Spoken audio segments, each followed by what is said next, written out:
everyone. Welcome to Transform Your Life with Sandylu and Friends. Tonight is our second annual Honoring Our Veterans show. We're so excited about tonight. Let me now introduce you to our host and creator of the show, Sandylu Guerrero. Let's give her a big hand. Thank you, Marian. You're welcome. Thank you. Good evening, everyone. Thank you for joining us here on Transform Your Life with Sandylu and Friends, second annual Honoring Our Veterans show. Today's a very, very special event. Last year we had our first Honoring Our Veterans show. It was a vision of mine that was created, like you say, big visions come out of nothing. Sometimes we have a simple ideal and we just put it out there in the world, and then the world conspires to support you. So I'm very grateful for everyone who has supported in creating this amazing event. I said I wanted bigger, better, and more for our veterans, and here we are with a live audience. So thank you all for joining us. I really appreciate you being here. I know that it's everybody's busy and it's a busy life, but it's just an opportunity for us to take the time to honor and say thank you to our veterans. So make sure that you tell them thank you and then you take a picture with them before they leave. Now I'd like to take a moment to introduce my co-host, which I'm very grateful for. I reached out to him last year. It was very random. We hardly knew each other, but I've been following him on Facebook, and I thought he had an awesome personality. And I was like, I think we would like totally mesh. It would work out really well. And sure enough, it did. And a lot has been created since then, especially for him among the veteran community. So let's welcome my co-host and Chef Juan San Juan III.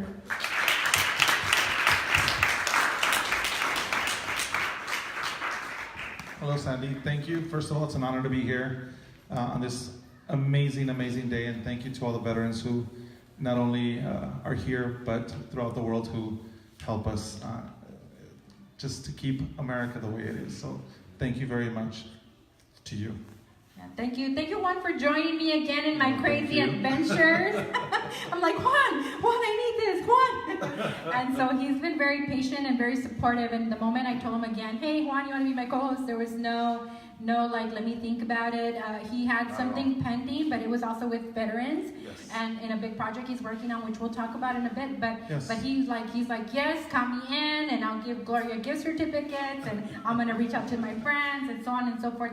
And so it is. And if you already ate, we had some delicious food. I can't wait to eat more because I was kind of holding back. I was like, I want to, the panza, but I want to get it to the camera adds a little bit extra, so I held back a little bit, but it's really good.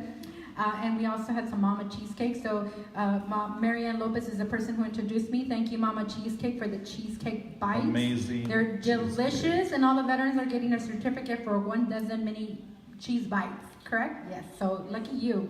Let me know when you order so I can go hang out with you. But anyway, we're here again. Yes, amazing. Another year. Yes. Time flies. Time flies. They say time flies whether you're having fun or not, so you might as well have fun. Have you been having fun? Enjoy it. All right, so I want to before we go into introducing our first guest, I want you to share a little bit of what you've been up to, because it's been a year. First of all, as a chef, you've grown so much. Yes. I see you everywhere. I know you don't sleep, and last time you hadn't even ate, and that's ironic because you do, food. But It's like mechanics have the worst cars, restaurateurs have the worst eating habits in the world. So yes, definitely, it's been a crazy year. Thanks to what we did here last year, my life has changed dramatically. It definitely took a turn that I wasn't expecting. I thought, Gloria's, and I had projects for new restaurants, and I had just started a new restaurant. And Dominic, I met him last year through this event, and now within 1 year now. My life is going to be moving to Arizona for some time. So it's a big change for me, for my family. And I'm going to be working with veterans to teach them cooking skills. We will be housing veterans and just trying to get them back on their feet and teach them a new skill, which is going to be cooking. And the bonus is that we're going to be opening up restaurants in Arizona as well. So now we will be not only teaching veterans, but giving them opportunities to work at the restaurants and hopefully one day even franchise some glorious ceviches and pueblitos and glorias out there. So thanks to this one show, and thank you Sandylu, thank you Dominic, and it was something totally unexpected. And when you called me and said, hey, you want to be a part of this, I said, yeah, that'll be fun. Never thought what would come of it, and like they say, nothing's a coincidence. Everything happens for a reason. And I've been honored to meet some amazing, amazing people, and just brought me into this, this calling to help veterans. And we see the need, and it's just been an amazing journey. In 1 year, my life has just turned, and I'm excited for what's coming. I know there's a lot of good things coming, and I think that as long as you're always passionate and willing to work and help, things work out. So that's what we're at. That's awesome. Let's give them a hand, you guys. Let's give them a hand. You never know what can be created out of one simple idea, right? Like, it's just crazy. When I speak to Dominic Lopez Jr. pretty often. In fact, he was very supportive in creating today's event and in reaching out to veterans, and in fact getting us the venue here. But it's just been amazing to hear all the things that he's been creating, what you guys have been creating, what he connected with Dr. Diana Zichel, Colonel Dr. Diana Zichel, and she's also supported them in finding investors for this big event, which he'll speak about in a bit. But out of my crazy little idea, and let me tell you, like I shared before with you, is like I was going through a very challenging time in my life, but I had committed to doing that. I had wanted to do that since the summer, and I said I want to do it. I'm going to do it if this is the last thing I do. Not saying it dramatically. That was not my intention. Technically. But I put it together in a very short period of time with the support of friends and family, and we made it happen. It was very special and something unique. So now here we are, bigger, better, more for our veterans, right? Definitely. And creating something extraordinary. That's our goal, and my goal as a coach, as a human being, is to always leave a place, not only leave a place better than I found it, but leave people better than when I found them, giving them a golden nugget of information, insight, perspective, motivation, acknowledgement, etc. So for me, my family, I have so much family that are some are active military, and some are already retired, and some have already also passed. But I have a lot of family went to Vietnam. I have my Medina family. They actually they didn't want to be drafted, so they all picked what branch they wanted to go to. So they all went to Vietnam, and thank God they all came back safe. But anyways, that's a little bit about me and why this is important to me, and why I feel that we gotta do our part. And sometimes like I used to think back in the days before I started my own transformational journey, is that when I have money I want to help people, and I want to do this and I want to do that. And when I learned about transformation, I realized I already had a lot of tools, and I already had a lot of things that I could do, and it didn't mean I need money, and I've been really lucky to create a network that's very supportive. And so here we can all do that. We can all, if we could just get out of our own way and focus out, we can always make a difference in our world. The contributions don't have to be huge. You never know what small contribution could completely alter the course of the life of one person. So keep that in mind, and I'm sure that because I think that we don't realize the power and the gifts that we have to really make a difference in a person's life. So thank you all for being here, because by being here, you're supporting also, it's not about me. Like I said, I said before, it's like not about me. This is not about me. Even the work that I do is not about me. It's about you and making our world a better place. So thank you for taking the time for being here. But I know that there's a lot of things coming, and I'm looking forward to visiting you guys in Arizona and doing some work over there with the veterans as well. We've talked about it a few times, but here we are, and we have this very special show. We had a little change in our schedule and our guest. Unfortunately, one of our guests is not going to be able to make it due to illness, but we will definitely acknowledge him and we'll share his biography so you know who he is and why we had him as a guest. I want to go ahead to take this moment to thank our sponsors. I had friends that have small businesses that are entrepreneurs. I have family. I have people that follow me on Facebook that they all reached out to me in different ways and said, I want to support, I want to contribute. And when people are requested to be a sponsor, they think they have to contribute thousands and this gold package and that gold. That's great and those are great ideas. But my goals is for everybody to feel they could contribute. And so some people said, I'll give you $100 or $25 gift card. So I'll share with you what all those gifts are. At least I hope I remember. But I want to go ahead and acknowledge those people that supported us. Of course, Juan San Juan. Let's give him a hand again. He gifted 4 gift cards for Gloria's restaurant and 4 for Gloria's Pueblito. So if you haven't gone to his restaurant in Huntington Park, you gotta go. And if you love mariachi, you definitely gotta go to the. Yes, and if you love tequila too. If you love tequila too, right? Like I do. And then Carmen Torres of my HR specialist, which gifted some Starbucks cards. Veronica Corona of CM Cleaning Solutions, who also gifted some gift cards as well that has a few options of what you could go to. Hazel Ortega, which was very supportive, and actually she shared her venue with us, but we made a change. It was kind of a last minute thing, so we're following up with her. Danny Solorio of Compton Health Bar, hello, she's over here in our audience. She gave us these really awesome packages for everyone, and I'm gonna share quickly what it is, and I'm just gonna do the bullet point.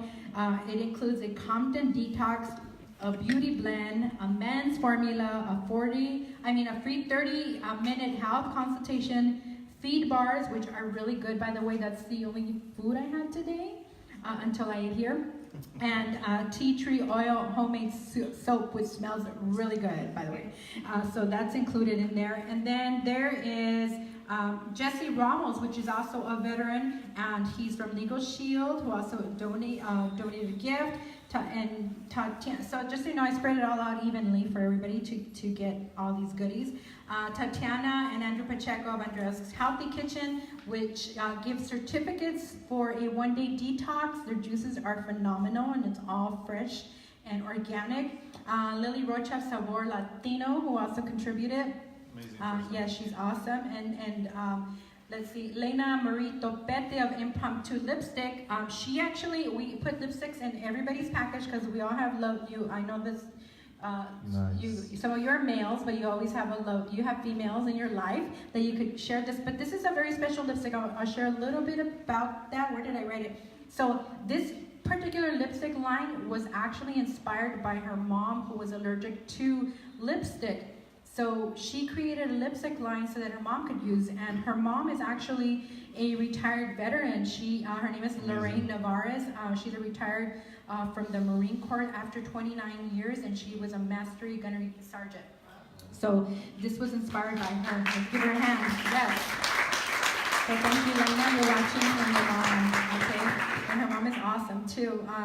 George Caldera? Is that Caldera? From the Knotted Apron? Yes, amazing friend of mine, and he has a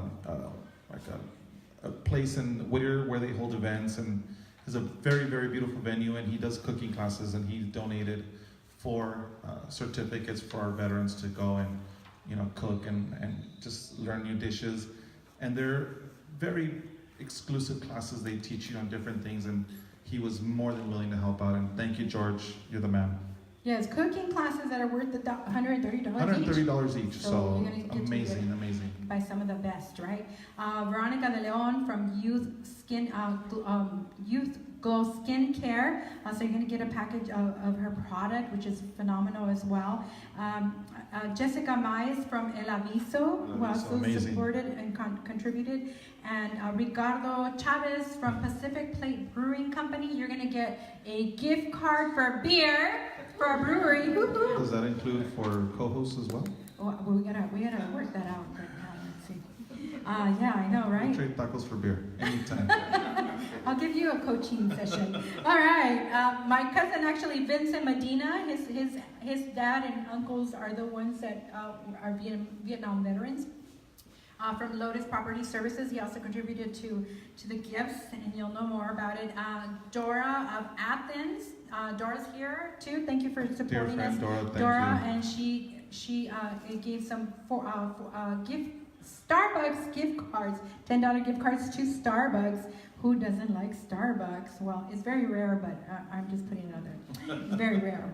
Rocio Camacho, another phenomenal cook, right? Dear friend, La Diosa de los Moles gave us some certificates for her restaurant.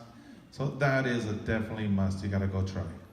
Definitely gotta go try. And then of course, Marian Lopez of Mama Cheesecake. If you didn't eat no Yay for the cheesecake, cheesecake. make sure you eat cheesecake. Her cheesecakes are the best. And you will be receiving some gift card, like I said, some certificates for her Mama Cheesecake. And I hope I didn't forget anybody, but I want to do a special thank you to Karen and Gabriel that are from the American Legion Post. This location here, that they're in charge of this location. Gabriel is a veteran as well, and I want to thank them for hosting us, really, for providing this venue for us, for letting us use this venue, and for what they're doing in the community of veterans and how they're supporting the veterans and providing resources and just a place for them to hang out and feel like they're welcomed and understood and appreciated. So thank you for them for what they do and for allowing us to be here. Also, real quick, it's something that always slips my mind to say, but my stepson, he's also a veteran. My daughter, a veteran of the Navy, and my current son-in-law, he's still in the Navy, so that's where kind of my connection came in as well. So thank you to my kids out there for putting their life on the line for us. Thank you, yes, thank you for our friends and our family and everybody that is a veteran, like Yes, that's definitely. in the military, active, reserve, and retired. But thank you so much. So now, I hope you're okay over there. Are you guys okay? You okay? Having a good time? All right, thank you. Are you guys in a food coma? I'm in a food coma. All right. So you can hear us okay? We're good? Okay, thank you. And then I want to thank my people here that actually supported me. And before, I want to make sure we don't forget this, but in order for me to put this together, it requires support and assistance, right? And I could not put it all together myself. There's a lot of details, if you notice. And so I want to thank Raquel Toribio for her support. She's over there. She's my co-producer back there. Say hi. She stepped up right away and said, I'm in. What do you need? How can I support you? She nominated Alberto Mariscal, that was on our show last year, which also came to support us here and assisted in setting everything up. Alberto, stand up. Give him a hand. He's a veteran as well. Thank you. And Maribel Sanchez, which is a good friend of mine, she's back there as well. She went and ran around because I forgot the tripod and had to go all the way back to Whittier and back to get it for me. And then we have our camera person, Marlene Lopez, over here. Marlene Guzman. Oh, Dominic. He's everywhere. He's everywhere. Marlene Lopez, Marlene Guzman. I said again. Oh my gosh. You know what? I haven't had a drink, but I think it's like a high. That's it's why adrenaline. you need it. That's exactly like the reason. It's like a combination of things. So it's like You need a drink. I probably do, but we'll wait till we're done because who knows what I will say if I have one. I am a very happy and hyper drunk. You don't know, maybe not a good idea, not for the camera. So, anyway, so thank you all. And Dominic Lopez Jr., who really was so supportive and instrumental in putting today's show together because he supported me. He already has relationships with a lot of veterans and organizations, and we wanted to really, I don't want to say handpick. Everybody is special, and we're very grateful. But we're really looking for certain veterans, and so he was very supportive in creating that connection. So thank you, Dominic. Thank you, Dominic. So now that we're mentioning Dominic Jr., we want to go ahead and it was like a last minute thing, but we thought that one of the great things about last year's show was that I felt like I learned a lot. Oh, definitely. It's an learned a lot. eye-opening. Yeah, I learned a lot that I didn't even know. In fact, Alberto Mariscal, that is here in our audience, he shared about his own experiences and the things that we can do as a family member, loved one, to support the veterans when they come back from being at war, how we could support them and the things that we could do, just like about them coming back hyper alert and us being aware of that. Just different little things that he shared with us. So if you didn't see last year's show, make sure you watch it. And then I did little small clips of everybody's individual interviews, but I learned a lot, and I've been learning a lot in this journey, even more so about their experience, how we can Definitely. support, about what's available to them, what are the challenges, etc. So Dominic, is going to come and give us some insight that I think it's a perspective and an insight of maybe what a lot of us don't even, understand. We have no idea what goes on a day-to-day, and Yeah. we're fortunate to have these great people in our lives that have opened my eyes up. Dominic, last year, I never had an idea. And like most of us do not have an idea, and that's why this is so important to have these special guests so they can give us a little glimpse of what is needed. Because we just assume veterans are taken care of, they must have benefits, they must have VAs, they must have this. They don't. And it's very, very hard. So that is, I think, one of the important things of having these amazing guests, to just open our eyes and show that there is a need out there. That's the most important thing. Yeah, and it's not so much that they don't have the benefits or all that. It's just there's a process, and sometimes our processes are not the best or the fastest processes, and I think that's where the challenge is. And we're not the goal here. We definitely don't want to get political. We're not here to bash anybody. We really want to make sure that we honor our veterans and thank them. So let's give Dominic Lopez Jr. a hand. Let's welcome him.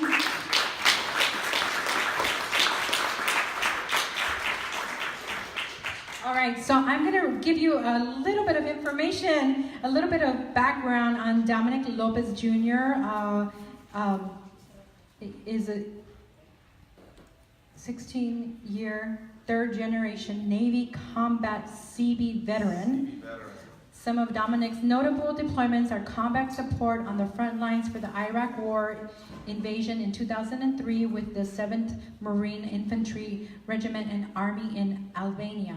Also participated in search and rescue operations during Hurricane Katrina. He then returned to Iraq while attached to SEAL Team 5 to continue his combat support.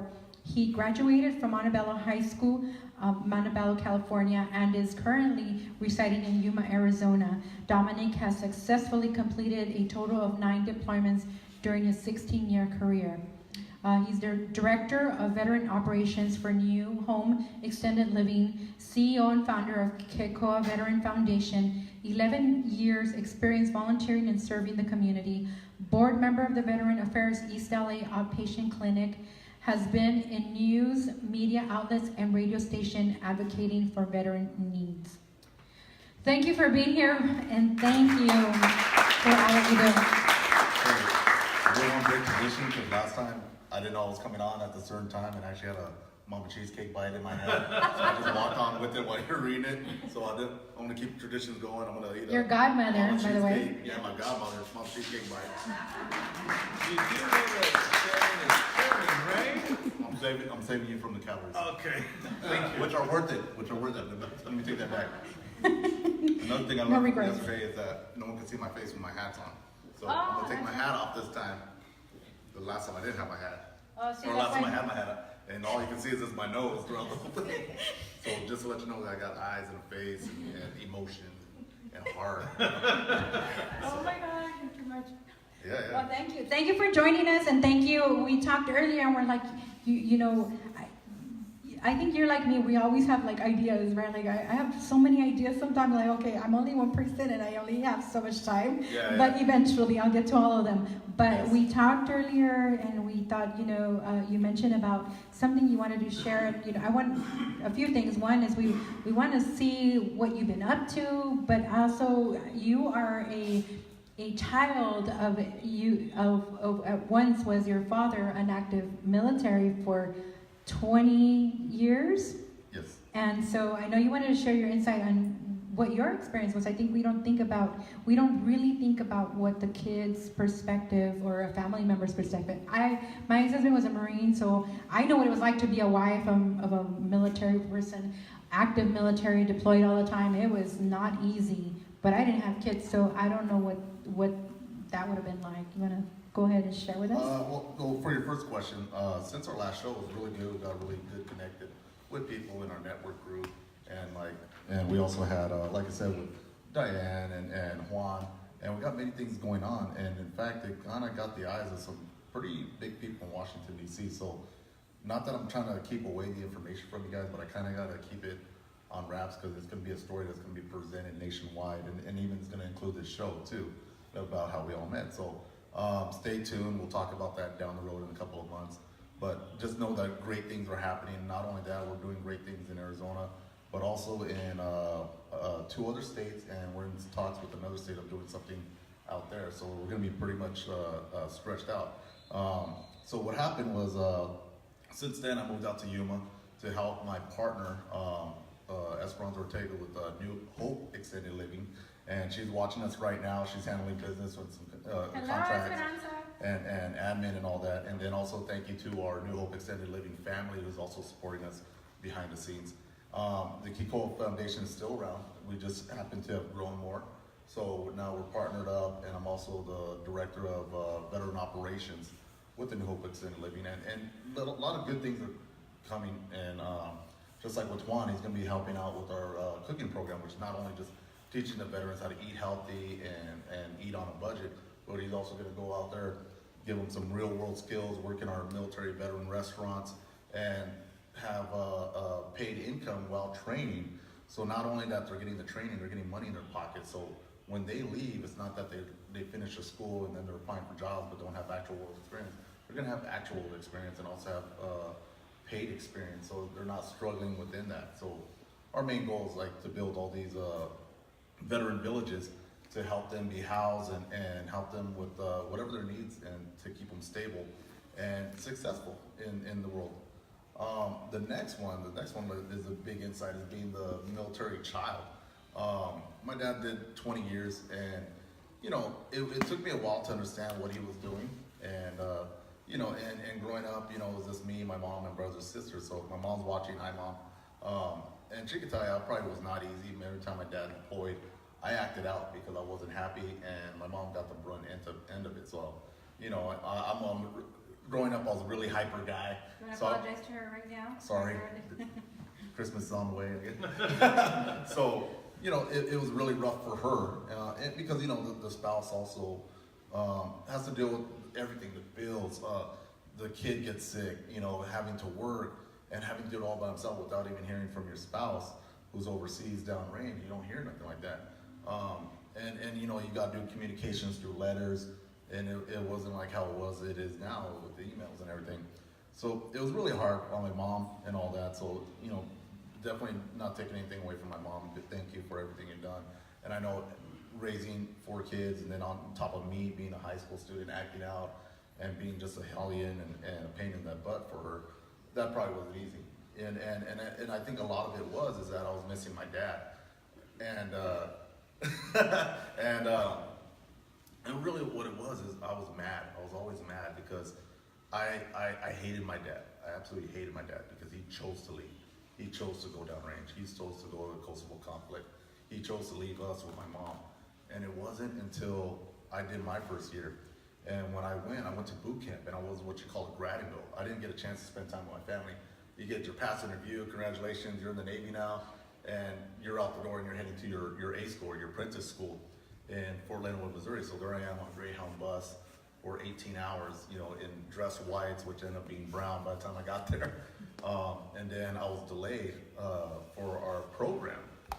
So I was there for almost 2 months waiting for my class to start up. Finally get started up, 3.5 months later, I graduate. I shoot over to Port Hueneme from Missouri. I go through combat training, 2 weeks of combat training, which is a crash course for Seabees that are transitioning to the time. And then instantly sent out to Okinawa, Japan. Was in Okinawa, Japan for 4 months, and then 3 months I was sent to Alaska. So for my first year, I did not see my family almost over the first year.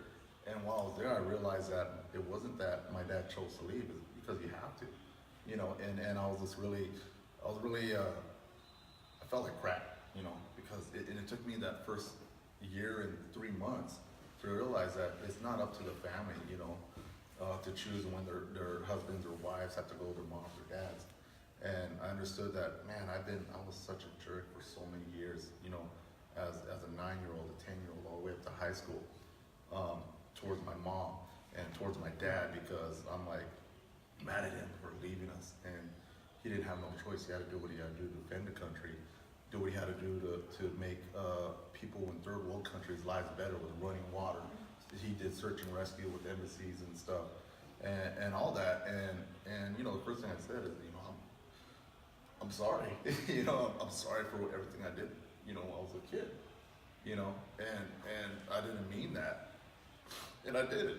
You know, and I respect my dad even more for all the sacrifices. And my dad never explained it to me. He said, "No, son, you know, I had to do what I had to do. It's my job. You know, they don't put your family in a sea bag with you. You know." He just let me just be mad at him. Never went out of his way to explain, "No, this is how the military works. You know, we have to do what we got to do. It's not that we want to leave our families. It's that we want to make sure the enemy stays away from us and our families. Make sure we're out there defending our country. Make sure we're doing what we got to do, you know, to support the family back home." Fast forward, I have a son, and when I went to Iraq, and you know, doing combat operations with SEAL Team 5, you know, the best thing I ever read. I'm not sure where I found it, but I found it online, and even my dad has mentioned something similar to it. But the way I heard it is that if there must be war and hell, let it be in my time, so my children will never have to feel that, you know, so they can feel peace and harmony. And now I even more so as a father understand, you know, that I cried all the way to Iraq because my son was only 1.5 years old, you know, and I knew I was gonna miss out on everything. My dad missed out on my birth because he was in the middle of nowhere in the Pacific Ocean called Diego Garcia, and you know, so coming back, like I said, you know, I just felt bad. I felt like crap on my first appointment, and even then, my dad said, he said, "I understand." He never said, "See, this is why I left. See, you're being a butthead with me, and this is look what happened to you." You know, he understood. He never said, "I told you so." Never said, "I told you so." You know, and yeah. So now I see the whole picture. I see it as a child. I see it as, you know, an actual veteran and an actual combat veteran just like him.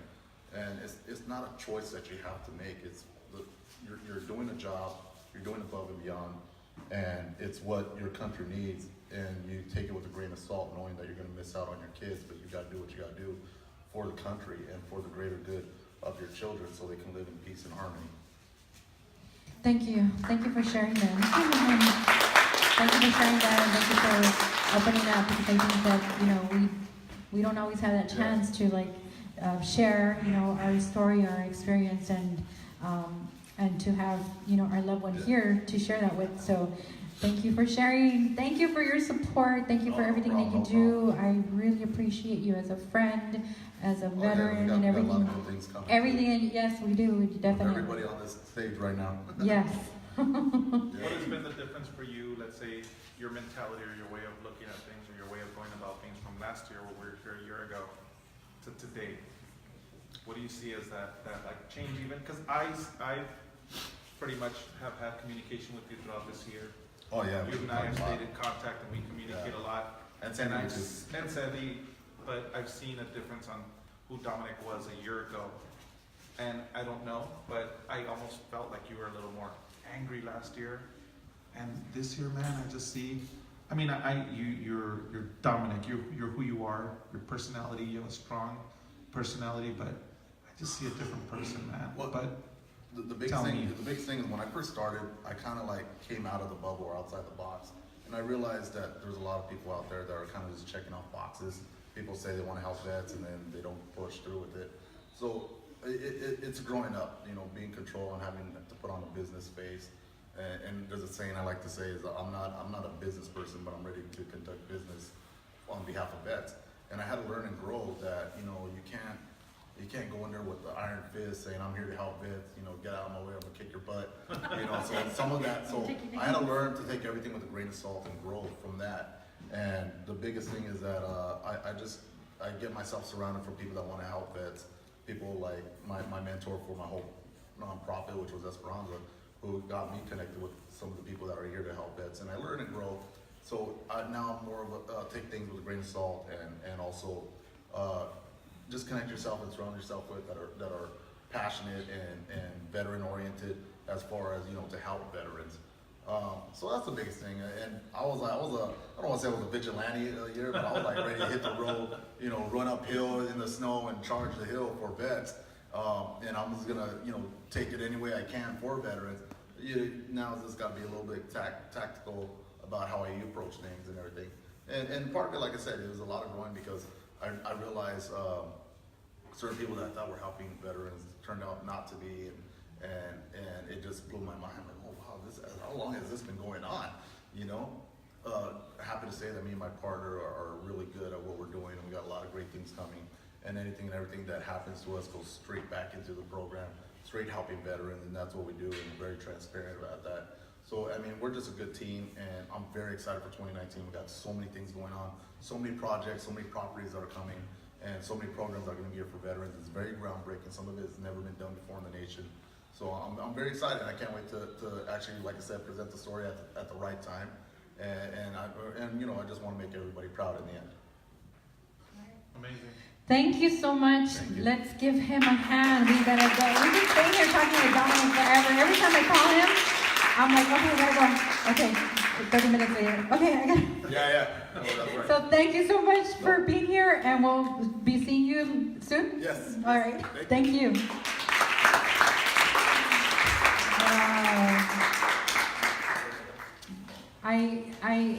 Dominic just wears his heart in his sleeve. It's amazing. It's awesome to be around people like that. It really is. It really is. He truly is. And don't let that big giant physique fool you. He's a teddy bear, man. He has a heart of gold. And when I first got to meet him, I was like, damn, this guy's scary. So I'm thankful to have him on my side. Yeah, you don't want to get Thank him you, mad. We're glad he cooled down. We're glad But he he calmed down. truly is, and he truly has a heart of gold. And I've never met somebody who's he's focused on helping veterans, and he's contagious, man. And you got me in, brother. So definitely an amazing human being. Definitely. Thank you, Thank you, Dominic. All right, so now we want to go ahead and introduce our next guest and our next honored guest, and his name. He is Army. He served as an Army captain. Cale Phillips. Let's give Cale Phillips a hand. All right, so I'm going to read his bio. In fact, their bios are very extensive because they've done so much in the military when they were active and even now. So it was really hard to like kind of pick and choose. So please keep in mind there's so much more to what I'm sharing, and even then it's pretty extensive. And these are people that have really, really done a lot of amazing things and have sacrificed a lot and went through a lot, and so we're gonna so let me share a little bit about Army Captain. Well, he was Army Captain when you retired. Army Captain Cale Phillips. Thank you for joining us. Thank you. We met for the first time today. You trusted me, so thank you for trusting me. I'm a little crazy, but it's all purposeful. So thank you for trusting me, and thank you for joining me. I want to say so. Cale Phillips is originally from Hawaii and grew up the latter part of his life in Ohio. His father was drafted for Vietnam in 1971, was an Army Ranger, and retired after 20 years of service. During Cale's high school senior year, he enlisted in the National Guard and left for Army basic training only 3 days after graduating from high school. I want to say, who does that? He does. Cale served in the National Guard for 4 years from the rank of E1 private to rank E4 corporal. On the day Cale graduated with his bachelor's degree, he accepted the commission to the United States Army. Less than 1 year after receiving his commission, Cale was deployed to Operation Iraqi Freedom in Mosul, Iraq from 2004 to 2005, where he served as a second lieutenant, platoon leader for the transportation platoon at the young age of 24 years old. Then Second Lieutenant Phillips took command of 40 soldiers while in combat. On the day of his arrival into Mosul, Iraq, there was an attack at the base where an insurgent blew himself up inside a chow hall for soldiers, which brought him to understand his new environment. His duties in Iraq included providing support of soldiers' health, welfare, and safety, and he also served as a convoy commander for a number of convoys all around Iraq and some of the most dangerous main supply routes. He was then promoted to first lieutenant in country while serving in Operation Iraqi Freedom. He received a Bronze Star Medal for his exceptional meritorious service as a platoon leader during Operation Iraqi Freedom, where he was overall responsible for the training of soldiers and administrative actions pertaining to all personnel in his platoon. His platoon was instrumental in the successful Iraqi election conducted in January 2005 by delivering election equipment to the major cities in northern Iraq. At the end of his deployment, Kale then served as a company executive officer stateside at Schofield Barracks, Hawaii, under the 25th Infantry Division. Kale was promoted to captain right before his 26th birthday and took position as a battalion S3 training officer, where he ran a section responsible for training to over 300 battalion soldiers. When Kale honorably left the military, he was an Army captain stationed with the 25th Infantry Division in Schofield Barracks, Hawaii. He holds a bachelor's in criminal justice from Wright State University of Dayton, Ohio, a master's in science administration in organizational leadership from Central Michigan University in Mount Pleasant, another master's in business administration in project management from Strayer University in Florence, Kentucky. Since leaving the military, Kara has been working for the Department of Homeland Security for the last 10.5 years. Wow. And I took some stuff out. So let's give him a hand. I think you just ate up all your time. That's an incredible resume.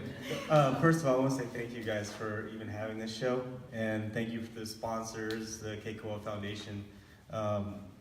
Something like this is not something I've ever had an opportunity to be a part of before, so I just want to put that out there. Thank you guys so much for taking the time and actually listening and honoring us. So it's an honor. Thank you. Thank you. So you have quite a bit of a resume, if you want to call it, right? But I think it's super impressive. I know those of you that know the ranks and the age, and to have such huge responsibility. I mean, sometimes I don't want to have responsibility over a dog. Just saying. I know it sounds like it's a dumb comparison, but I mean, like, you had what a responsibility you had in the military, and at such a young age. And also, not only were you young, but you also had to lead people that were much older than you. Yeah, so I guess when I was in high school, having a father that was, 20 years military, Army Ranger, was a drill sergeant in Fort Knox for 5 years, which is, that's a crazy gig in itself, to be a drill instructor. So I had that type of father growing up. With that being said, he helped give me direction. And today I tell a lot of young kids, young adults, you don't have to know exactly where you're going in life.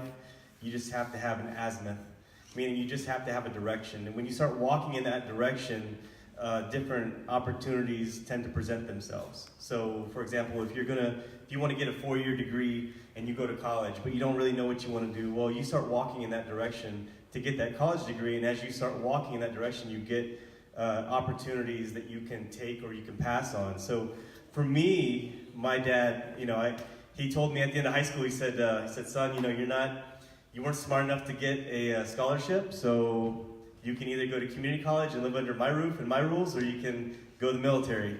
And I was like, well, I almost went active duty, but then I had an old football coach who was a recruiter in the National Guard. He linked up with me, got me signed up with the Ohio National Guard at the time. I enlisted. And like you said, I left 3 days after graduating high school. So everybody else was going down and enjoying their summer vacation in Myrtle Beach or Panama City. I was going to Fort Leonard, Missouri as well.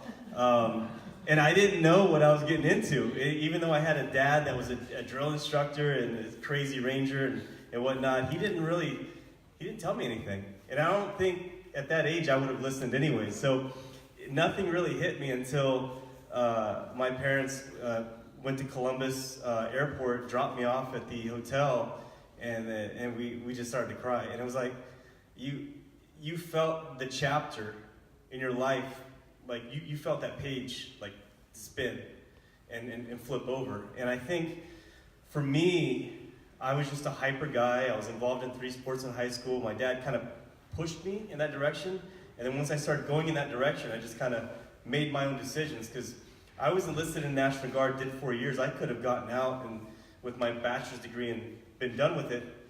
I decided to take that extra step and get commissioned as an officer, because at first my, I guess, motivation was college and serving the country, but then after that I wanted to do a little bit more, so I said, hey, I'll do this commission thing and I'll go active duty for a few years, and then that way my old man has to salute me and call me sir. How does that feel, Dad? He actually was my first salute right after I pinned my segment, so that was kind of an honor. Wow. Oh my gosh. Kale, I'm so glad you're here and you chose to join us. You're super impressive and super resilient, and I know you have I know that you are working with Homeland Security, but you're big on being an advocate for users. You want to be able to give them a message, and you want to share with them your wealth of knowledge and experience. And I know you shared a little bit about direction, and I think that's super important. I think sometimes we think about it too much and we don't move, but when we start moving, things just start lining up, just like my show, right? It just starts lining up. You have the idea, you plant the seed, and then you start watching it grow. So because you went in so young, if someone that's out there that's considering joining the military, or is maybe just joined the military already, what is some kind of advice that you can share with them, some of your experience, knowledge, wisdom? Well, I mean, I would say right up front that joining the military is not an easy thing. I mean, stats show that 5 to 7% living Americans ever serve in the military. That's a very low number compared to the entire population. So if you're wanting to take that step, number one advice I would say is to reach out to someone who is prior military, have them go to the recruiter with you. They can help you with your goals, as far as if you have a 5-year goal or a short-term goal, long-term goals, what do you want to get out of the military? That's what I would suggest, is actually getting with someone. I've had actually a couple young adults reach out to me, and I've taken the time to go with the recruiters with them and break things down into layman's terms. This is what you're signing up for, this is what you're going to be doing, and here are the benefits for what you can do. And at that point, you can decide to stay in, or you can decide to do your short, 4 or 8 years like I did, and get out. So that would be the number one thing, is just to reach out to maybe a subject matter expert and have someone that was in previously and recently, and have them go with you to the recruiter and break it down for you. Great, thank you for that information, because I think that there's people out there, we don't know what we don't know. Right? We don't know what we don't know, and that's one of the reasons I love having my show, is because I not only do I share my perspective, but all my guests share their perspective and their experience and wisdom. So this is very helpful. So if you have a loved one, everybody out there on Facebook Live, if you have a loved one and someone considering joining, make sure that they're watching and that they listen to the advice that Kale Phillips is sharing here, because it's very important and very insightful. So it's almost time for us to, I don't want to say to wrap up, but we want to give you your gift. But I know, Juan, you had a question, right? So I heard Dominic's story and how he grew up and how his dad being in the military. Don't make me cry, man.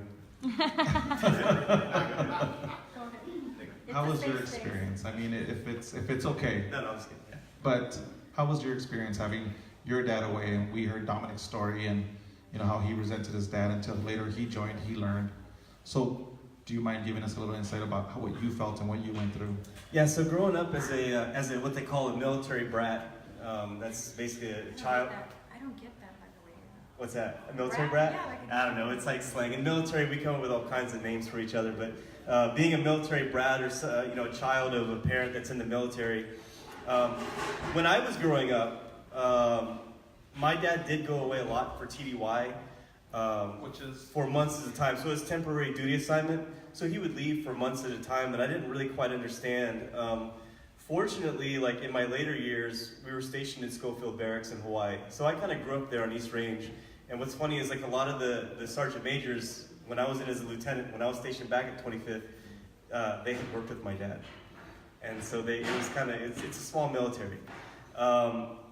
I grew up, my dad spent actually quite a bit of time with me. He'd bring me up to East Range where they did air assault and ranger school and all that stuff. And I grew up looking up to him, and he was considered a tough man, hardcore. But it was difficult when he would go away, for weeks or months at a time. And I got to say though, by far, like he was a very good male figure for me growing up. Awesome. So, Congratulations. That's great. Thank you. And do you mind giving a little shout out to your dad? Oh yeah, he's watching. Isn't he watching? I think so. I don't know. He's. Thank you for your service, man. I hate to bust you out here. He's 70 years old, and he goes to sleep at 9, which is Ohio time. Oh. So right now it's close to midnight there. So I don't know if he's. But maybe we'll watch later. Go watch it on the replay. And I go to sleep at 9, so hey. Yeah, me too. Right. That's when I start really working. Thank you for everything, Dad. All right, then. Thank you. Thank you for sharing that. And I'm very affected about that. Sometimes we have a thing, right? We have a thing. But I think that it's so important for us to understand. I think there's so much we don't understand, but we also are afraid to ask, and then we don't get involved, so we don't learn, and we don't know. So I appreciate. For me, like I just learn. I love learning. So for me, I appreciate your insight because I work with a lot of people that struggle with different things, and this just supports me in better supporting them as well. So thank you for sharing. No, thank you, and thank you to all the sponsors as well for putting this on. I appreciate it, Juan, Sandylu, thank you so much. Thank you, and we have a gift for you. So in that gift, I shared all the gifts you got. You're gonna get cheesecake, $200 cash, by the way. You're getting gift cards. You're getting for beer.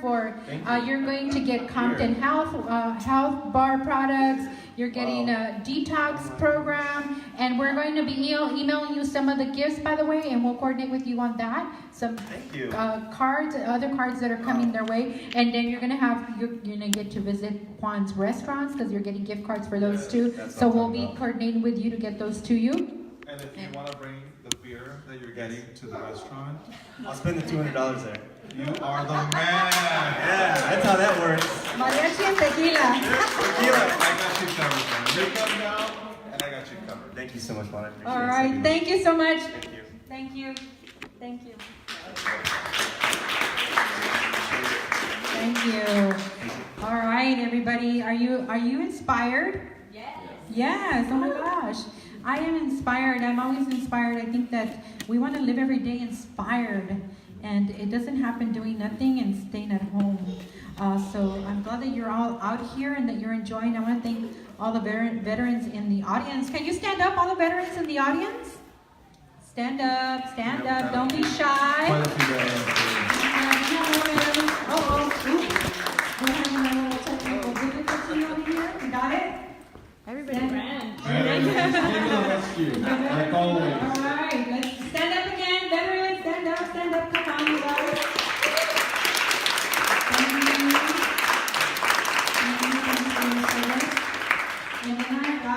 And also, we have a few of our sponsors here. A few of our sponsors were able to make it. If you could go ahead and stand up as well. Let's see. I don't know when she's picking up this one. I know we have some people. I don't know what happened, but anyway, thank you. All right, so our next guest unfortunately couldn't make it, and his name is Ray Castillo, and I don't know if you know him, and if you saw the post that I shared, but he actually unfortunately became ill, and he couldn't make it, but he's we were honoring him in memory of his son, Randy Castillo. And I'm still going to share a little bit about him. One day maybe you'll get a chance to go see when he has his vehicle, and I'll tell you a little bit more about his vehicle, but it's gorgeous. We were planning to have it here, but things happen, but he's okay. That's the important thing. But that is okay. not well enough to be here right now. So Ray, if you're watching, thank you for what you do. And I'm going to share a little bit about him, and then we'll go on with our next guest. Okay. So Ray Castillo, his son was Corporal Randy Castillo of the 1st Marine Division in the United States Marine Corps. Ray has worked for the Alhambra School District as a truck driver for 33 years. He is a widower who lost his wife to cancer when his 2 sons were very young, and he raised them alone. His son Randy was in the Marine Corps from 2008 to 2012, I believe it is. I put 18. He describes his son prior to the military as humble, always smiling, smart, and courteous. Randy was a combat veteran in Iraq and Afghanistan, and the operations he was part of saw combat. As a result of roadside bomb, he lost most of his past memory. He was awarded a Purple Heart for the lives that he saved. Unfortunately, as a result from everything that he experienced, he suffered with PTSD, resulting in a suicide 2 years after he retired from the military. In memory of his son, Randy, Ray now uses his 1939 Chevrolet Master Deluxe that is custom with Marine Corps emblems and colors, with a picture of his son, Corporal Randy, and a Purple Heart. He uses his vehicle to support other veterans struggling with PTSD and families that are trying to support them. So he could, like I said, he couldn't make it here, and he shared a little bit with me about him, and shared some of the challenges that he had when he had returned, and he shared that he had changed drastically in demeanor and attitude and everything, and he had shared a little bit about some of the things that, some of the signs that he, before his son had committed suicide, that he went on a spending splurge, and he took the family to Hawaii, and he just did some things, and then I guess there was some kind of situation where the his medicine or something didn't arrive, so I think that contributed to when he finally committed suicide, which is such a tragic loss. But in his memory, what he does is that he has this beautiful vehicle, and it attracts attention to veterans, and it opens up a dialogue with families and loved ones and the veterans that might be struggling with PTSD. So he has actually been called to serve in a sense. He's very spiritual, and he feels like he's doing God's work and just connecting with people. He feels like that has been kind of the vehicle that has literally the vehicle that has supported him in getting by for himself, but also to be able to connect and make a difference in other veterans and loved ones' lives. So, like I said, there's always a way. When there's a will, there's a way. And what better way to honor his son than to keep a legacy, a legacy of service and contribution. So let's give, I know Randy's not here, but let's give him a hand for the work that he does. And we do have his gift as well with all the goodies in it. So I'll connect with him in due time. So thank you. And unfortunately, that's the thing that we don't understand as civilians, and we just, figure people come back, or military or military service people come back, and they go back to living a normal life, and they adjust, and it's difficult, and there is a need out there, and this is part of the reason why when Dominic came to me with this program, I was like, heck yeah, man. And you don't realize how difficult it is coming from a situation like that. When I first talked to my stepson, and he came back from Iraq, he was a completely different kid than I sent out, and you don't understand it. And that's why having things like this and talking to veterans and understanding and put yourself in the situation and help. There's many things that we can do to help out our veterans, and it's just don't turn your back. Listen and respect what they do for us and for our country. Yes, Yes, definitely, and we never know people's internal struggle. And as a person in the military, you're taught certain things, and so it's really hard to be openly vulnerable and share and what you're experiencing or your struggle, or feel in a sense, vulnerable, and so it's up to us to educate ourselves on how we can support and how we can provide resources, or what we could do, even if it's just being that person that hears them out or just hangs out with them. I know that Alberto, on the last show, he had shared, like sometimes you just need to be a friend, right? Remember you said that, right? Definitely. You just need to be a friend. You don't necessarily have to, have that conversation, because they're not always ready. And it's a lot of adjustment. I mean, think about, we see movies, right? It gives us an idea of the experience, right? And they go from that world to this world, and it's completely different. And that's a lot of adjusting. So it's up to us to get informed and get educated and get support for them as well, and for ourselves to understand. But anyway, thank you everybody. I hope that I'm giving you some insight, but I'm learning as well, and I'm sharing what I'm learning. I'm constantly learning. We got to keep learning and growing for ourselves and for everyone around us. So next, we're going to have another powerful woman.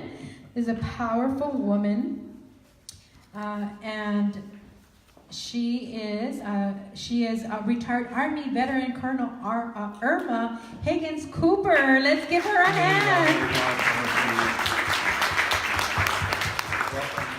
Welcome. All right. Welcome. It's a blessing to be here, and thank everyone. It's an honor to be here. Thank you. All right, so let me share a little bit about you. Again, your bio was like a big old, like a book. I mean, it was really hard. I was like, I don't want to take away from you, but we can't be here all night. So we're gonna pick out some things, and everything phenomenal, inspiring. Just resilient, and just you are like talk about taking on challenges and like going for them. Like, and I'll share a little bit, and then she'll share the real stuff. Okay, the good stuff. But she's originally from the Bay Area, relocated to Southern California after she married Titus Cooper, actually Minister Titus Cooper, right? Married for 30 years to Minister Titus Cooper. She has 3 boys, Anthony, Julius, and Titus Cooper III. She is a registered nurse by profession, joined the Army Reserve as a military nurse in her 30s. She is a graduate of the Army War College with a master's degree in strategic studies. She has held 3 commands ranging from company to a medical group, including 1 command in Iraq, deployed for 14 months to Iraq, and was responsible for preparing her team. Colonel Cooper has distinguished herself by exceptionally meritorious conduct in a myriad of assignments with the Army Nurse Corps. Colonel Cooper previously commanded of the largest medical group on West Coast, which consists of 2 combat support hospitals and 12 medical companies and detachments. She successfully planned, organized, and sustained command and control for medical units in California and Utah. Her command's major development were to Iraq and Afghanistan, and their humanitarian missions to Honduras, Germany, and El Salvador. Cooper's professional execution of medical deployments established confidence in the admit's ability to meet the medical needs of the combatant commanders. Cooper was awarded the Bronze Star for her service in Iraq and has numerous other awards, including the Merit of Legion. In her civilian life, she is also retired. Her last position, she worked as a coordinator of employee assistant programs for Armed Forces Services Corporation in Los Angeles, California. Cooper is a graduate of Sonoma University in Rohnert Park, California, where she received her bachelor's degree. In 1986, she received her Master's of Science in Adult Gerontology, clinical nurse specialist and nursing administration from the University of San Francisco, California. Currently serves as a president of the Los Angeles chapter of the National Association of Black Women in Military and the chair of Military Affairs to San Gabriel chapter of the NAACP. recipient of numerous awards and honors, including 2013 Veteran Service Award by California State Senator Dr. Ed Hernandez, 2012 Military Nurse of the Year Award presented by the National Association of Black Nurses in 2004, and in 2004 Nurse of the Year Award presented by Citrus Valley Medical Center. Wow. That's all. She's been a very busy. I think it's very impressive that you joined in your 30s. Yeah, my nursing instructor told us, all of you ladies are not going to marry a doctor. And at that time, nurses didn't have a good retirement. So I joined for the retirement in case I didn't get married. Interesting. That's very interesting. That's funny. Wow. And then you were in the military for 30 years. Wow. Let's give her a hand. So you went in your 30s, and then you were in for 30 years. Wow, super impressive. And then you said that back then, I know you shared with me a little bit, but back then they didn't have your rank in nursing, right? Or in what was I'm probably saying it incorrectly. Basically, when I first started, nurses couldn't have commands. So, I mean, we could just do the nursing stuff. We could tell the doctors how to do it right, and they got all the credit. But we could not command. And before I left the military, women were able to command. And I figured since they gave us the opportunity to take command of hospitals, I might as well step out there because I thought I could do it just as well as the men. And you did it, right? Once the women took command, it was done right.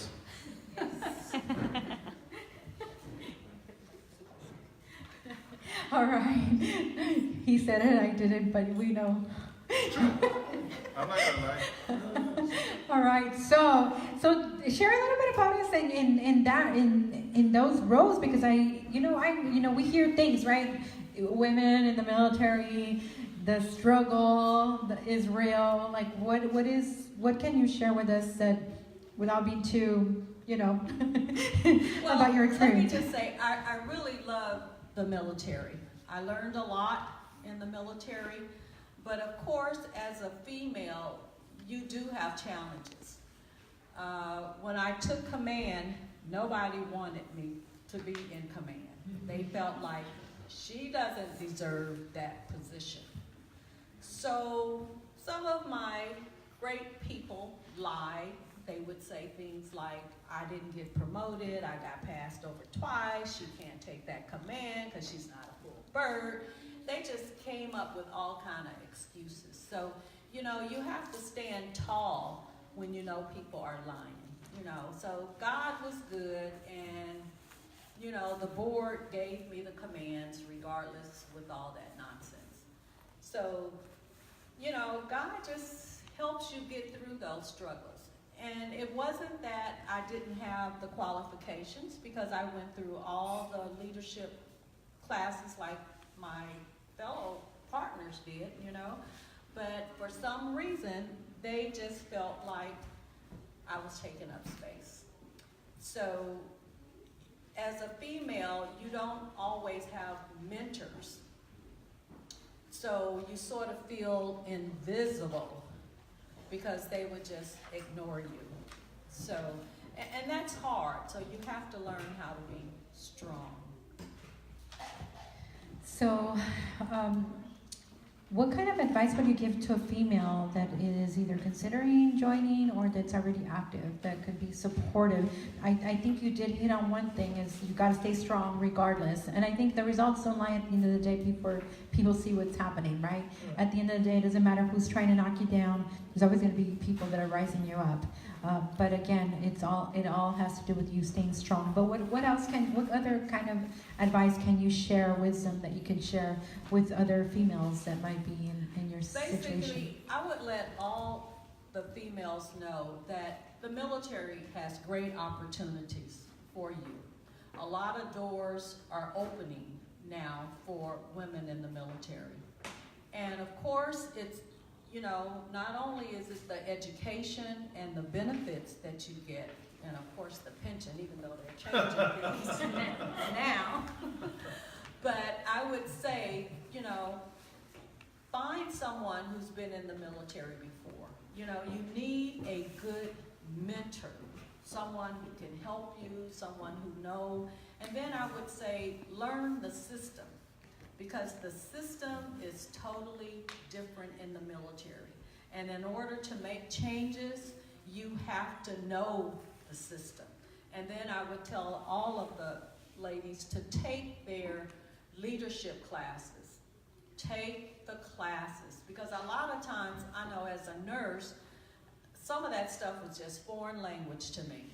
But when I went to Iraq and I started seeing those troops maneuver, it all clicked. It all made sense. So you need to take all the military leadership classes you can take. And then just be yourself. Be a woman. You don't have to curse up a storm. You don't need to have tattoos all over your arms. Be a woman. Just be yourself. Be yourself. Because eventually your peers will turn around. When they see that you can command and you can lead, they will give you the respect that you deserve. That is a really great message. Did you find that it was even more difficult first as a woman and as an African American woman in the military? Did you see any of that challenge? Yes, you had that challenge because we live in America and there is racism. And some of it, people just wasn't accustomed to being around black people. So that was a challenge too. You know, like I had to wear my hair pressed when I was in the military.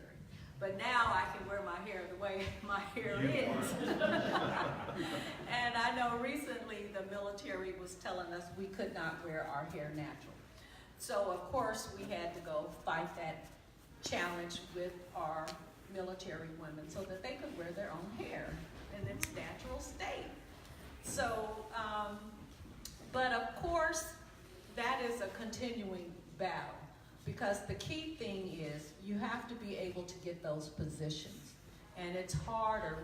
Black women or just minority women have to work harder to get into those slots.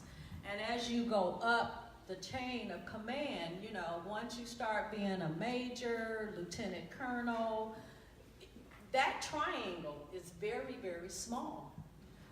The doors are opening more for white women, but minority women, those doors are still difficult. So I'm hoping before I die that I will see more 2-star African American women, more 3-star African American women, and more women in leadership positions. It's one thing to say, oh, she's a colonel, but you have no position. You have no authority. You're not commanding anything.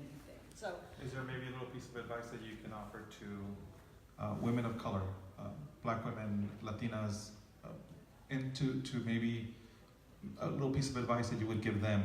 Yeah, the mentorship is the key thing, because you need someone to guide you, to tell you which leadership positions you need to take, so that when you get ready to go to that board, you can get selected.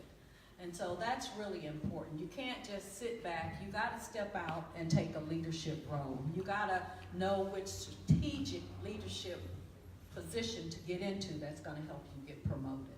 That's awesome. Mentorship. I think we all need mentors. It doesn't matter what we're doing, but mentors, coaches, people that are guiding us through whatever we want to do or whatever we want to excel in. So it's awesome, and inspiring to see what you managed to accomplish. So it might be challenging, but it can be done. It can, and it's not rocket science. No, we just never give up. We never quit. Never quit.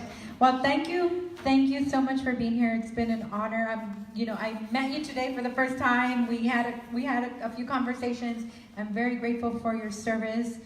Grateful for you having joined us. It's an honor to have you here for what you've done. You're so inspiring, courageous, and without a doubt a true leader.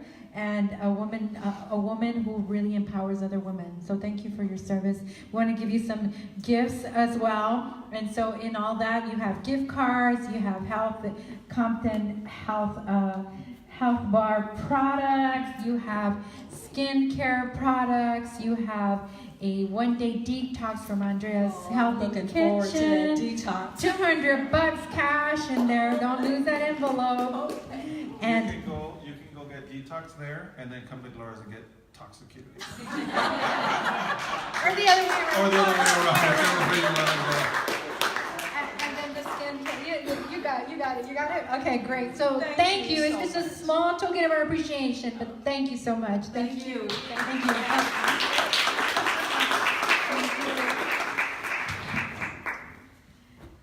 Wow. Did I say something?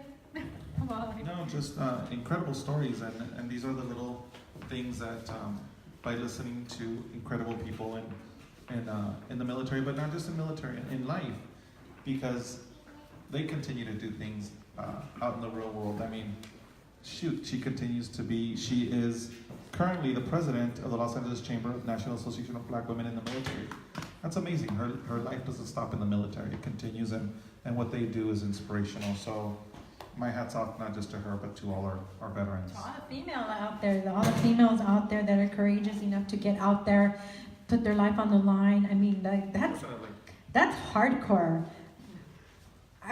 I don't know if I could do it, but I mean, we all have a role, right? But it's like I bow down. Seriously, awesome. Are you guys inspired? Yeah. Yes. Are you learning anything? Are you learning anything? Are you learning anything? There's so much wealth of knowledge here, and resilience and wisdom. Oh my gosh, wisdom. So again, mentorship, right? Definitely. Mentorship is one thing, and learn the system. I think that's been the common theme that we've been hearing. Even Kale mentioned you got to learn the system, you got to learn the steps, get people that are already in there to teach you, to guide you, to show you the ropes so that you don't have to, so you know what you're doing, and when you get in, you make the most out of it. Listen, a lot of times we don't understand that maybe what we're doing and the role that we're in right now we can serve as mentors to other people. So I'm sure that when they were in the military, they just thought, this is what I'm doing, but never realizing that one day they would be a mentor to someone else. So definitely reach out to these wonderful people and take on their knowledge. There's always a saying that I always say in Spanish, it's el diablo es más diablo por viejo que por diablo. So wisdom, age, and what you do gives you wisdom. So the devil's more the devil because he's old than because he's the devil. So it's wisdom that gives you the life that they lived, what they've gone through, their experiences, and that is a wealth of knowledge for us. So definitely reach out to our incredible veterans and people and listen to their stories. I mean, you could sit there for hours just listening. This is just a little snippet of what she's done, but I bet you we could spend hours and days talking to these wonderful people and expanding really of what they did. And those are the most beautiful stories to listen to, the things that they've lived. And me for one, I love listening to stories, so I can't wait to maybe wait for you guys at Gloria's one day with some tequilas and mariachi and listening to these stories. That's amazing to me. Oh, actually, get really interesting. After a few tequilas, I don't know how much storytelling we're gonna do, but hey. You have to close the place. But thank you. I'm, as I sit here, I'm an entrepreneur. It's tough, okay? And if you're out there, you know what I'm talking about. It's tough, and sometimes we question the things that we're doing, and we ask ourselves the direction in which we're going. And Transform Your Life with Sandylu and Friends just happened. It was just kind of a random idea, and then I went with it, right? and then the guests started showing up, and then sometimes I find myself like searching for the guest, and then the guests are looking for me, and it's a process, right? And it's evolved and it's grown, and we celebrated my 1 year anniversary show in April with the live audience, and it was amazing. And as a business person, then I'm looking at like, is this supporting me too, right? I know I'm empowering other people, and people are enjoying it, and they're watching it every week. But I'm checking in with myself, and I'm like, well, I don't know, but it's the one thing that keeps me going when things are tough, and it's the one thing that I enjoy and I'm inspired by. And today I just feel like, there's no way I can stop. Something I considered was like, maybe I need to put a pause on this show, but it's not happening. That's what you're passionate about, and that's the most important. So I'm very grateful to be here, and I'm grateful what the show has done for me is bring people together. It has allowed me to create new relationships with amazing people. We have Danny Solorio here, the owner of Compton Health Bar. She was interviewed on my show. She's amazing, and now here she is sponsoring, and like she's just a ball of energy, a positive attitude, a go-getter, inspiring, and immigrant, that has gone through so many challenges and has persevered. And that's just one person that's been on my show that I can say like, wow, this is what my show has brought for me, and I'm very grateful. So doing this for veterans for me is like, I called it the second annual show in case you guys didn't notice, because my goal is to do it every year, God willing, bigger, better, and more, and together we can all create amazing things. Definitely. So that's a little bit of my own story.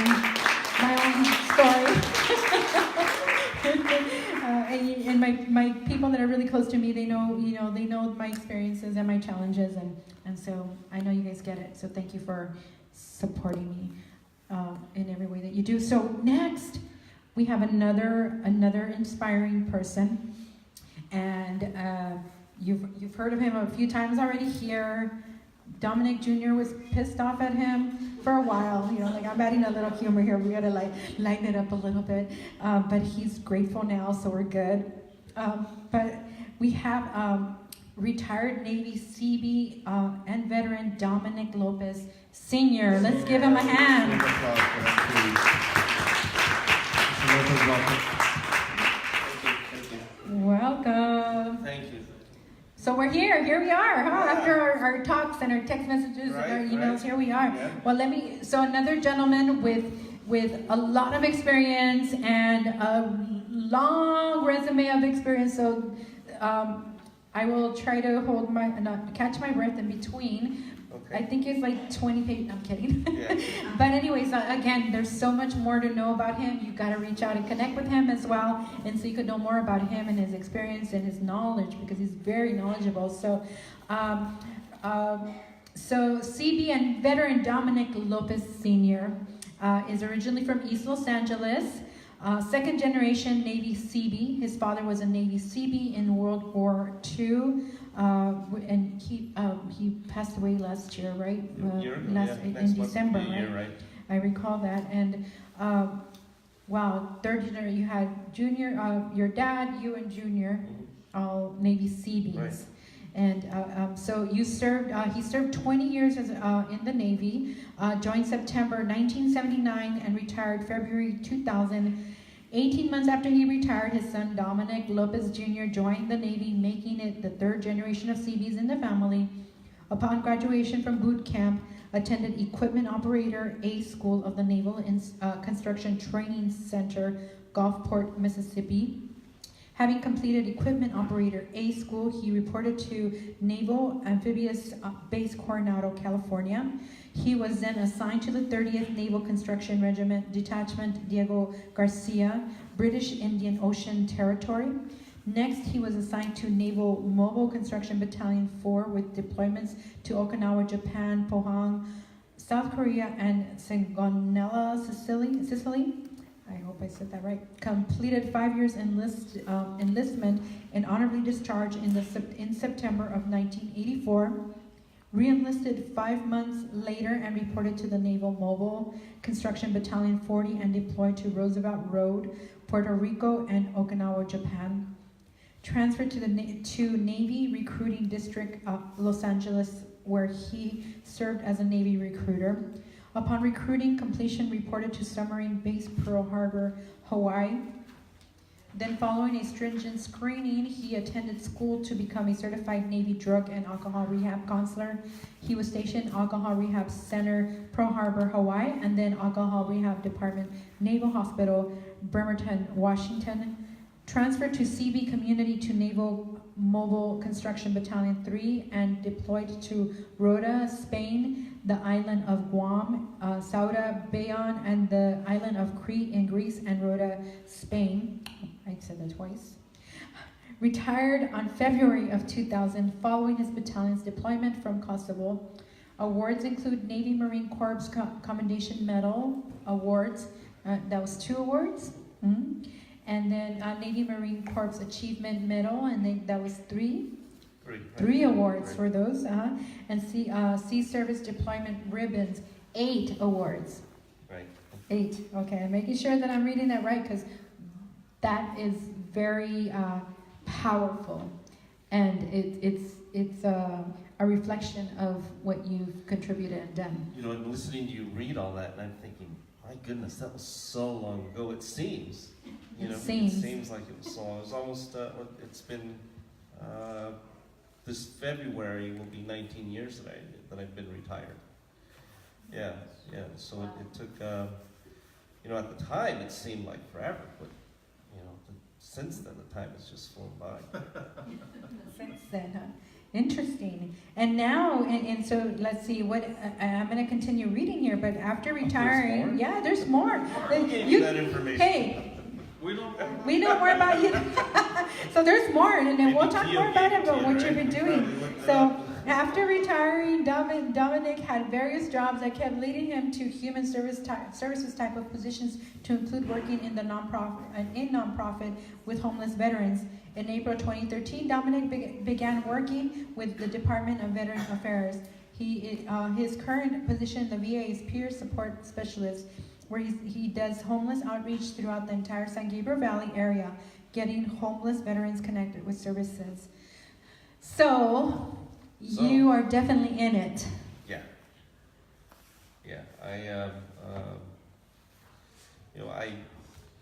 When I retired from the Navy, we could have retired in Hawaii, we could have retired in Washington, beautiful places, but I wanted to come home. And I remember friends telling me, friends in the Navy were saying, L.A., why do you want to go to L.A.? The smog, the crime, yeah, but it's home. And I had this desire to give back to my community. And very much, any veteran, I think just about any veteran, understands service for a cause greater than self, you know. And so I wanted to come home and just continue serving in some other capacity. I know we talked a little bit about what Dominic went through, and you being 3rd generation, or actually you were the 2nd generation in military. What was your feeling about your dad being in the military? And to me, it's almost like, I think it's almost like a generational thing where maybe back then you didn't think, or you weren't able to voice an opinion. It's a different time, different era. But I would love to get your input on that, how you felt.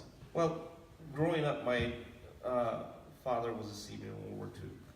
And so growing up, there was the old black and white John Wayne movies, and there were countless stories, and there were photographs and paintings, and it was all inspiring, you know. And as a matter of fact, when I remember, I think I was in 1st grade or kindergarten, and writing some kind of like a short, you know, I guess like a bio, you know. I mean, something really simple, right? But in there I said that I wanted to be a Navy Seabee, you know. And what happened was, I'm the youngest of 5. And going to college was just what you were going to do when you finished high school in my home, you know. And I was not a stellar student. And a high school diploma was just out of my reach, and I thought, oh, I need to come up with something quick, right? So I gotta fix this. yeah. So I went over to the recruiting office, you know, and I was 17, and the recruiter said, well, we're gonna have to go home and you know, get your parents' signature, and man, that took forever. You know, my mother would tell me, you know, that recruiter's coming tomorrow. You got to tell your father. I'm like, oh God, I got to tell my dad. You know. So I remember to this day. I remember going to my dad's room, and I said, Dad, I need to talk to you. I said, I'm not graduating high school. And then I could see the flames start to build in his eyeballs. I said, but I'm going to the Navy, and I'm going to go to the Navy Seabees, and I'm going to leave in September. And then it was kind of like, who needs a high school diploma, right? That's how I remember it. I don't know. Oh my gosh. But it's definitely a difference on how our veterans were treated coming back from World War I, World War II, to when it was in your time. I think the way that you were received here in the States was different, right? Well, I mean, I don't think know. it was, you know, in World War I, World War II, the Korean War, you know, these veterans came home and there was a big celebration, you know. Then the Vietnam veterans had a different experience. You know, it had lots to do with the rotation and the out tempo, and so they didn't have that same kind of homecoming. I didn't experience that. I went in. I'm after the Vietnam era. I went in 1979. But some things that I remember was when I did a tour of recruiting duty. I was recruiting in Montebello, same area I grew up in. And the city of Montebello was having this Veterans Day celebration. And part of that celebration was that I was going to re-enlist up on the stage in the city park. And I remember when they called me up on stage, and myself and the re-enlisting officer, as I walked up the stage, the people in the audience the men were saying all these things like, don't do it, he's drunk, and don't, you know, and it was all these veterans, all these Vietnam era veterans, you know, and I was like, oh my God, I was so embarrassed, and the only thing that kept me going up on that stage was pride, just, you know, like, oh my God, I can't turn back, you know, and the interesting thing was that as they put a microphone between myself and the re-enlisting officer, and the re-enlisting officer started to state the oath of enlistment. And I remember I kind of started off mumbling because I could hear these guys, you know, whistling and hooting and hollering, and then I noticed that it got quiet. It got really quiet. And I looked out the corner of my eye, and I could see all those veterans in the stands standing up with their hands raised. Wow. Oh my gosh, you know, I went from being as tall as the sole of my shoes to being 10 foot tall. Wow. You know, and I stood proud and tall, and all those veterans stood with me. And so, yeah, there was a different thing. You know, I can remember when I first started working for the VA. During orientation, I had a break, and I went outside the hospital, and I saw this veteran walking across the parking lot with prosthetic legs. Obviously prosthetic legs. He was wearing shorts, and he had tennis shoes, and he walked just as natural as can be across the parking lot. You know, I suppose he could have been hopping or skipping, you know, if he wanted to, just as natural as he can be. And I thought, wow, what tremendous progress they've made, you know.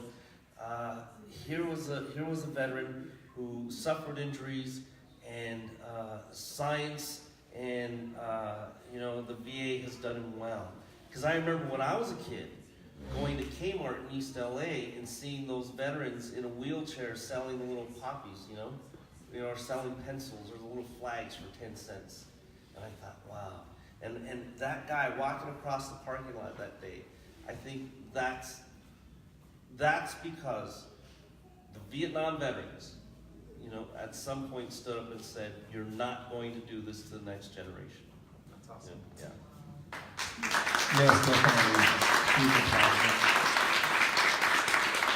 And that is also one thing that you're very passionate about in helping, and I would like for you to talk about how you literally walk out and just look for homeless veterans.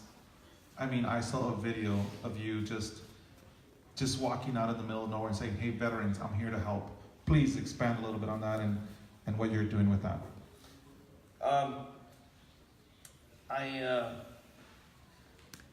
The work I do puts me in contact with the homeless population every single day. I spend lots of time, you drive down the freeways, the highways, and you see those homeless encampments, on the off-ramps and on-ramps. That's where I go. I spend a lot of time in the San Gabriel riverbed. And what I do is I just get homeless veterans connected with the services. When I retired from the Navy, I was a platoon commander. I commanded a platoon of 42. At that stage of my career, I was an operator by trade, but I wasn't doing a lot of operating. It was more about morale and welfare. Why was this young CB not paying his bills? Why was this young CB having trouble with his marriage, and so on and so forth. This is very much a continuation of exactly that. I go out and I just take care of the troops. I just take care of my little piece of the pie, and get these homeless heroes connected with the services they've earned. Heroes, you just hit it on the nail, right there. Heroes, definitely. And a big, big applause for this gentleman who goes out there every day and helps out. Huge. I mean, most of us are afraid to go into those areas, right? We see a homeless person, we see someone talking to themselves, we kind of like step back and watch ourselves and whatever, and you go in there, and you mentioned to me that they're like colonies, like you gotta go, like you gotta get permission to be able to connect with people, and you've built that rapport, and it says a lot about you. And I think the veterans are so fortunate to have you on their side, to have you be there, to be their voice. It's, every case is different, and it's a matter of respect. I'm coming into their home, and I have to be respectful. I don't make assumptions, and everybody has a story, and I have to be mindful of their story, and I have to come out with the attitude of how can I help you? What is it you need? Because I have to bear in mind that my needs for this veteran to be housed may not be his or her needs, So I have to meet them. This is literally meeting them where they're at. And what are your needs? What do you need? What can I do for you? Is how I approach it. I believe this is God's work, so I trust God. I go into some of these places, and I, actually I fear more when I go like up in the Azusa Canyon. I fear more like the bobcats. Yeah. They say those are terrors. That's what I really fear, the wild animals. They don't understand what you're doing. Yeah, that's what I fear. But I trust God. I trust myself.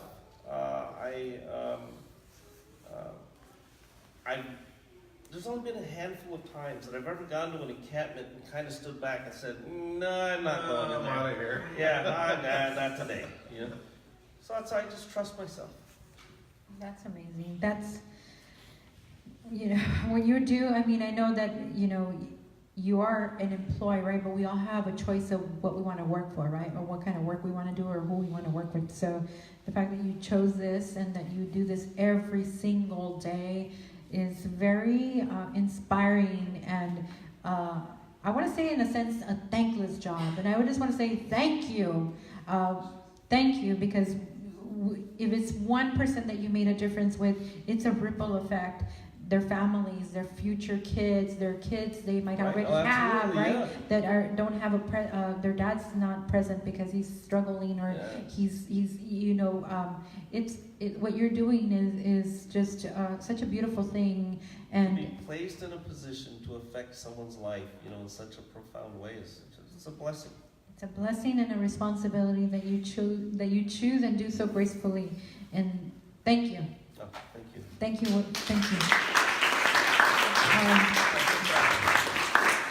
I think that one of the things that you said that are very important is for all of us who interact with veterans or even spend a little bit of time, I think you hit 2 key points: respect and listen.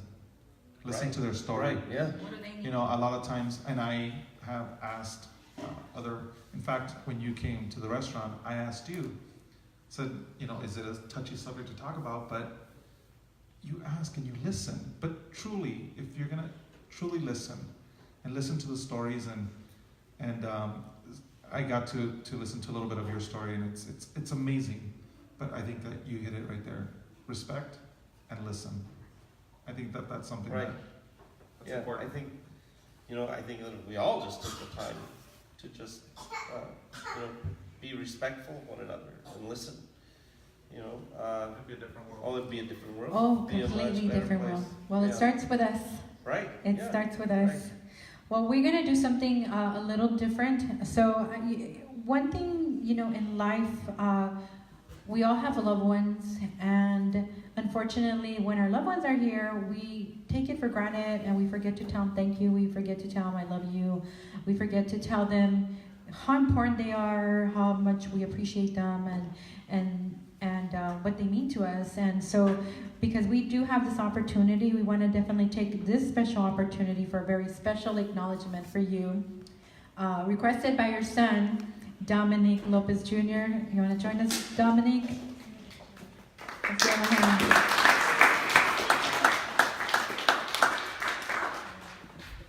That's my son. That's the baby. Unless you tell me I Says so couldn't on the tell, receipt. you guys are identical. Yeah. He's got no hair on his head, and I got it on my chin. He has it, I'm losing it. So Dominic has some words for you that he wanted us to make sure we took the time. I broke the Buick, Dad. No, just thank you. A lot of people, what I tell is my biggest inspiration growing up was, like I said, I remember my younger years, and I remember you taking me to go see bulldozers and loaders, and that made me want to be equipment operator, made me want to be a C because I'm like, man, those things are massive. And when I went to A school in Fort Leonard Wood, Missouri, out in Normandy, Where I told you not to tell that guy you were my son. Yeah. Remember that? yeah. You wonder why? Well, that, One of his instructors, I said, "Who are your instructors, son?" He went down the list. I said, "Don't tell him you're my son." Yeah, I remember that. So, and I remember that, I think being a child, that was this thing. I remember going in there and going up to the equipment and playing on it and everything. And when I got to high school, I'm like, man, I thought these were a lot bigger than I remember. But then I remember I was only like 4 or 5. So I think over time, like I said, it was very hard, and it wasn't until I actually got to walk a mile in your shoes or your boots, to understand, and then even more so, I got to understand after I had my son, my DJ. He's also his name's Dominic Juan, but we call him DJ. He's unofficially the third. And even now, he tells me that he wants to be equipment operator, CB, just like me and him. And his mom is also a CB equipment operator. So he wants to be just like his mom and me and his dad and his grandfather. And just carrying on tradition. And same thing, I told him, you do whatever you want. You can do whatever you want. And I remember, I can't remember, I said this story earlier today. I don't know who I said to. I think maybe it was you, earlier when we were at a meeting. I remember my dad said, you're not gonna go to, the military, you're gonna go to college, you're gonna learn, and this and that, and all this stuff. So a week before I'm about to leave for boot camp, I go up to him and I'm like, hey, I'm not gonna be around. I might be gone a couple of months to a year. He's like, where you going? And I'm like, well, it ain't college. And I remember telling him and telling you like, well, I'm gonna be leaving. I'm gonna be leaving to the Navy to be a CB. And I remember it got quiet. And I remember said, well, if you had to screw up your life, at least you did it the right way. And you know, and it's just been good, and I've always had a lot of pride. And to this day, I don't know many stories in the Navy. You hear about family. Oh, my dad was in the Navy, my grandfather was in the Navy, and he was an air mechanic, and he was an MP, and he was this and he was that.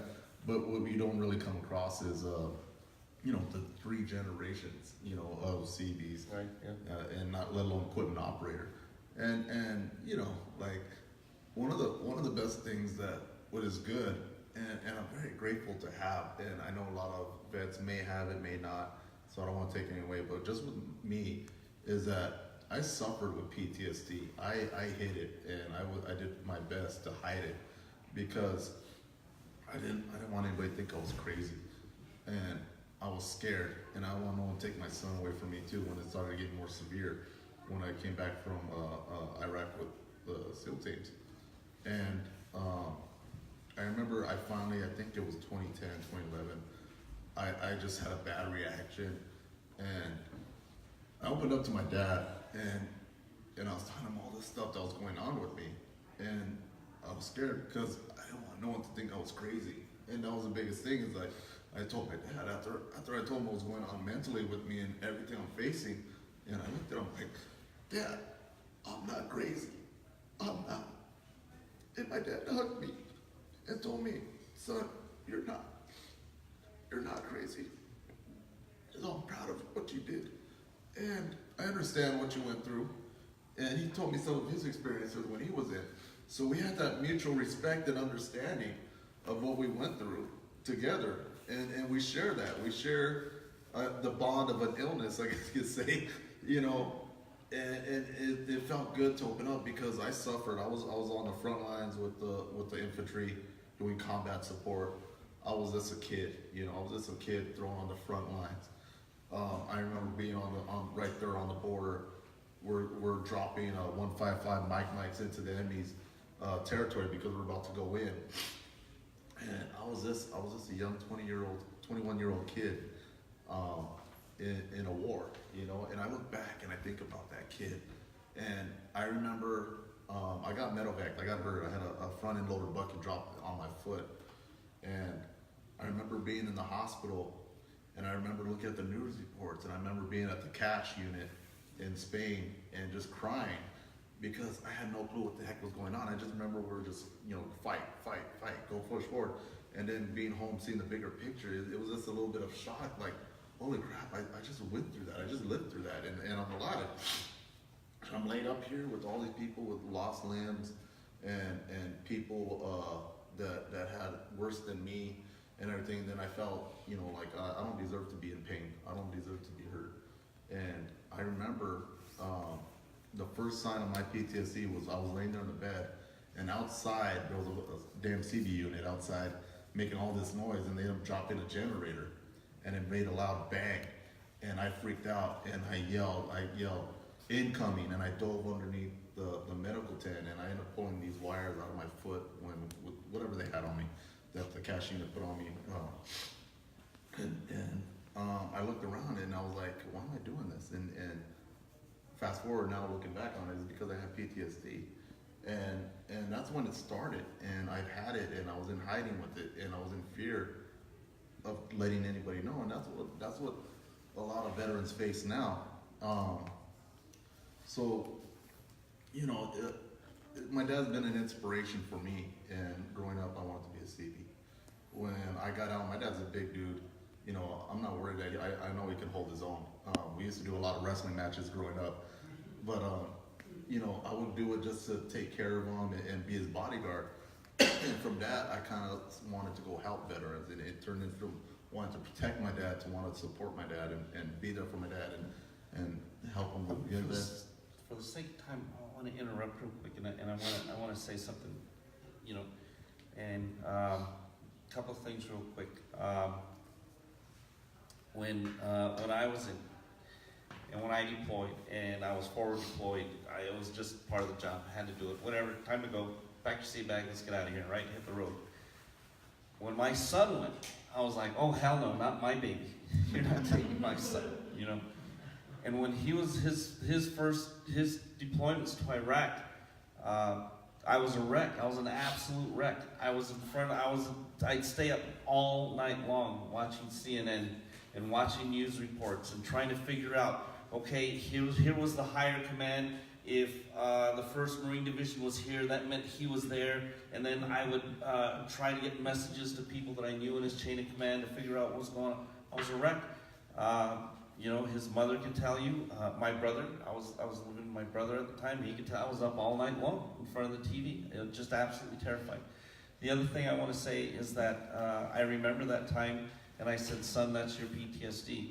Sometime later, he was in a PTSD group at the VA, and he told the social worker, the facilitator of that PTSD group, he says, you know, you ought to be talking to my dad. And then that social worker came in my office and he says, hey, can I talk to you for a minute? And I says, yeah, sure. And he closed the door and I said, uh-oh. And then he said, You got real. your son told me something. And I said, oh, shoot. And he says, I ought to be talking to you. And I immediately broke down and cried. So, you know, thank you. Thank you. My son saved my life, you know.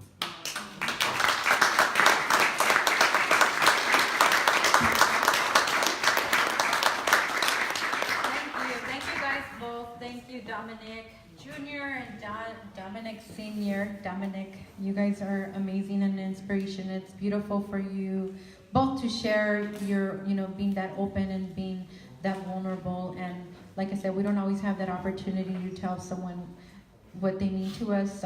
Sometimes by the time we do it, it's too late. So you have this opportunity, and thank you for giving us the space. And we want to go ahead and make sure we give you your gifts too. Yay! And you already know Juan, tequila, you know the works, right? Good food, restaurant food, money, cash. Don't lose that envelope. Makeup. Oh yeah, there's makeup in there. Don't forget. Yeah, well, that's... Right? What's Impromptu today, Monday lipstick. night? Yeah. Yeah. You never Maybe know. a night of glorious tequila might be ready to Let's do it. Thank you guys. Thank you so much. Thank you.